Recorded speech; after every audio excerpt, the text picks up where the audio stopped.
पौराणिक मान्यता के अनुसार बुद्धदेव चंद्रदेव के पुत्र हैं। चंद्रदेव का विवाह तारा से हुआ था, जो देवगुरु बृहस्पति की पत्नी थी। एक समय चंद्रदेव तारा को अपने साथ ले गए। इस घटना से देवताओं असुरों के बीच बड़ा विवाद हुआ। अंततः तारा को वापस बृहस्पति के पास भेजा गया। कुछ समय बाद तारा ने एक अत्यंत तेजस्वी पुत्र को जन्म दिया। वही थे बुद्धदेव। बालक की बुद्धिमत्ता और विवेक देखकर सभी देवता चकित रह गए। स्वयं बृहस्पति ने भी उन्हें अपनाया और उनका लालन पालन किया। बुद्धदेव बड़े होकर बुद्धि, तर्क, व्यापार और वाणी के स्वामी बने। ग्रह में उनका स्थान महत्वपूर्ण माना गया और बुधवार का दिन उन्हें समर्पित किया गया। मान्यता है कि जो व्यक्ति बुधवार को व्रत रखकर हरी वस्तुओं का दान करता है और बुद्ध देव की पूजा करता है, उसे बुद्धि, धन, व्यापार में सफलता और वाणी की मधुरता का वरदान मिलता है।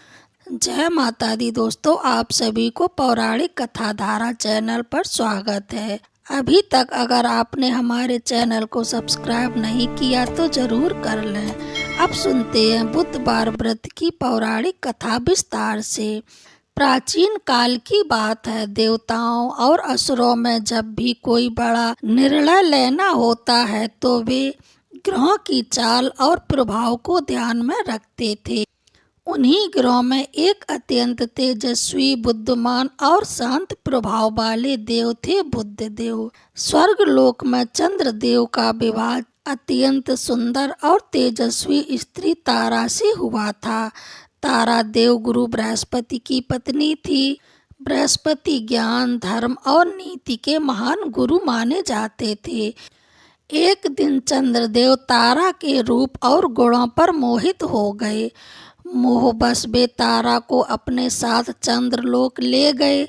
जब बृहस्पति को इस बात का पता चला तो वे अत्यंत क्रोधित हुए। उन्होंने चंद्रदेव से तारा को वापस करने की मांग की, किंतु चंद्रदेव ने इनकार कर दिया। इस घटना से स्वर्गलोक में भारी विवाद उत्पन्न हो गया। देवताओं और असुरों तक यह बात फैल गई और देखते ही देखते देवासुर संग्राम छिड़ गया। सृष्टि में असंतुलन फैलने लगा। पृथ्वी, आकाश और पाताल तीनों लोग इस युद्ध से कांप उठे। अंततः इस संकट को शांत करने के लिए स्वयं ब्रह्मा प्रकट हुए। ब्रह्मा जी ने चंद्रदेव को कठोर शब्दों में समझाया और आदेश दिया कि तारा को तुरंत बृहस्पति को लौटा दिया जाए। ब्रह्मा जी ने आदेश दिया। चंद्रदेव को झुकना पड़ा और तारा वापस अपने पति के पास आ गई। कुछ समय पश्चात तारा ने एक अद्भुत तेजस्वी पुत्र को जन्म दिया। बालक इतना सुंदर और बुद्धिमान था कि उसे देखकर सभी देवता विस्मित रह गए। बालक के जन्म को लेकर प्रश्न उठा कि उसका पिता कौन है। अंततः ब्रह्मा जी के निर्णय से यह स्पष्ट हुआ कि बालक चंद्रदेव का पुत्र है। इस प्रकार उस बालक का नाम बुद्ध पड़ा। बुद्धदेव बचपन से ही अत्यंत मेधावी थे।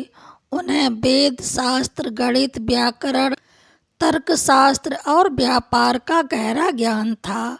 उनकी वाणी मधुर थी और निर्णय क्षमता अद्भुत। बृहस्पति स्वयं उन्हें शिक्षा देने लगे और उनके गुणों से प्रसन्न होकर उन्हें आशीर्वाद दिया। समय आने पर ब्रह्मा जी ने बुद्धदेव को ग्रहों में स्थान प्रदान किया और उन्हें बुद्धि, विवेक, व्यापार, लेखन, गणन और वाणी का अधिपति बनाया। बुद्धदेव को समर्पित दिन बुधवार कहलाया गया। मान्यता बनी कि जो व्यक्ति इस दिन श्रद्धा से व्रत करता है, हरे वस्त्र धारण करता है, हरी वस्तुओं का दान करता है और बुद्ध देव की पूजा करता है, उसके जीवन में मूर्खता दूर होती है, वाणी में मधुरता आती है, व्यापार में, नौकरी में उन्नति होती है, मानसिक तनाव समाप्त होता है, कहा जाता है कि एक निर्धन व्यापारी ने बुधवार का व्रत पूरे नियम के साथ किया। कुछ ही समय में उसकी बुद्धि प्रखर हो गई, व्यापार बढ़ा और वह सुख समृद्धि से भर गया। तभी से बुधवार व्रत की महिमा लोकों में प्रसिद्ध हो गई। यह कथा हमें सिखाती है कि बुद्धि, विवेक और मधुर वाणी से ही जीवन के सभी संकट दूर होते हैं। बुद्धदेव की कृपा से मनुष्य सही निर्णय लेना सीखता है। बुधवार व्रत की संपूर्ण विधि क्या है, अब जान लेते हैं।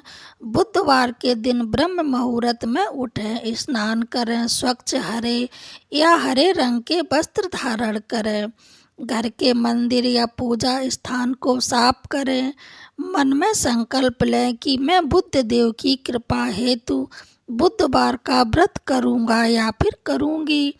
पूजा स्थान पर बैठकर दाहिने हाथ में जल, अक्षत्र और फूल लेकर यह संकल्प बोलें, ओम विष्णु विष्णु विष्णु। आज अमुक मास अमुक पक्ष बुधवार के दिन मैं अपनी बुद्धि, वाणी, व्यापार और जीवन की उन्नति हेतु बुद्ध देव की प्रसन्नता के लिए विधि पूर्वक बुधवार व्रत का संकल्प लेता हूँ या फिर लेती हूँ।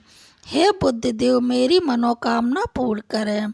संकल्प के बाद जल पृथ्वी पर छोड़ दें। पूजा की सामग्री: हरा वस्त्र, हरी मूंग या साबुत मूंग, हरा धनिया, चंदन, अक्षत्र, फूल, धूप, दीप, गुड़ या मिश्री, पंचामृत जैसे दूध, दही, घी, शहद, शक्कर। पूजा स्थान पर बुद्ध देव की प्रतिमा या चित्र स्थापित करें। दीप प्रज्वलित, चंदन, अक्षत्र और फूल अर्पित करें। हरी मूंग, धनिया और हरा वस्त्र चढ़ाएं।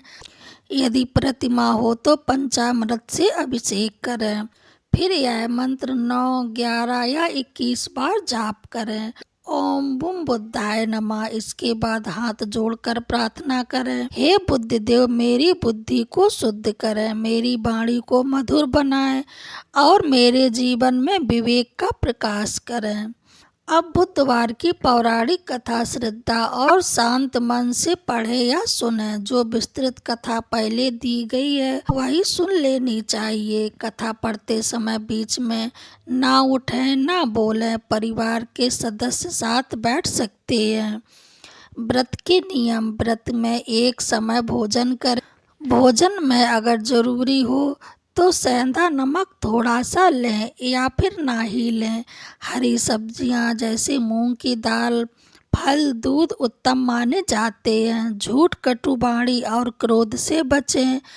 कथा के बाद यह दान करें: हरी मूंग, हरा वस्त्र, धनिया। यदि संभव हो तो गाय को हरा चारा दें। दान करते समय मन में कहें, यह दान बुद्ध देव को समर्पित है। शाम को पुनः दीप जलाएं, बुद्ध देव को प्रणाम करें, अपनी मनोकामना स्मरण करें।